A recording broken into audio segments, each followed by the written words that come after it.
নদী বয়ে চলে সময়। আর এই নদীর বয়ে চলায় তার মধ্যে সৃষ্টি হয় ছোট বড় নানান ঘূর্ণি। আর সময়ের বয়ে চলায় তার নানান ঘাত প্রতিঘাতে সৃষ্টি হয় খবর, যার কিনা আপনার আমার এলাকার কিংবা শহরে কিংবা রাজ্যের কিংবা দেশের অথবা আন্তর্জাতিক সীমানা ছাড়িয়ে খবর আন্তর্জাতিক। আর এইসব খবরে আমাদের মধ্যে প্রতিক্রিয়া হয় আমাদের ভাবায়।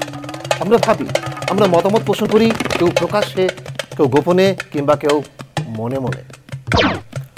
আর প্রতি সপ্তাহে বিশ্বের ঘটে যাওয়া নানান ঘটনা নিয়ে বিভিন্ন জোনের লোকেদের কি বক্তব্য আমরা তা তুলে ধরবো, তারই ছবি তুলে ধরবে এই লোকজন। Check it out.